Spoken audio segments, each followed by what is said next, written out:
വെറുമൊരു ഡ്രൈവർക്ക് വേണ്ടിയാണോ നിങ്ങൾ ഇങ്ങനെ മുറവിളി കൂട്ടുന്നതെന്ന് ചോദിച്ച നിയമപാലകരോടും കേരള ഗവൺമെന്റിൽ നിന്നും ഇത്രയേറെ പ്രഷർ വരാൻ മന്ത്രിപുത്രനാണോ മണ്ണിനടിയിൽ കിടക്കുന്നതെന്ന് ചോദിച്ച കർണാടക രാഷ്ട്രീയക്കാരോടും പറയാനുള്ള മറുപടി, അവനൊരു മലയാളിയാണ് സാർ.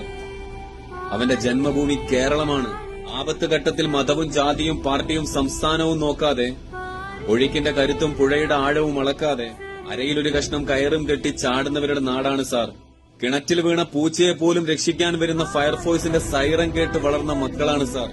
ജീവന്റെ തുടിപ്പും കണ്ണീരിന്റെ വിലയും തിരിച്ചറിയാത്ത നിങ്ങൾക്ക് ഇത് വെറുമൊരു ഡ്യൂട്ടി മാത്രമായിരിക്കും.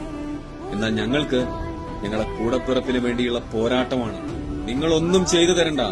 മാസ്കും വെച്ച് കയ്യും കെട്ടി അങ്ങ് മാറി നിന്നാ മാത്രം മതി. അവന് വേണ്ടി എന്തിനും തുനിഞ്ഞിറങ്ങാൻ തയ്യാറാവുന്ന 10,000ങ്ങളും പ്രാർത്ഥനയോടുകൂടി ഒരു ജനതയും കൂട്ടിനുണ്ട്.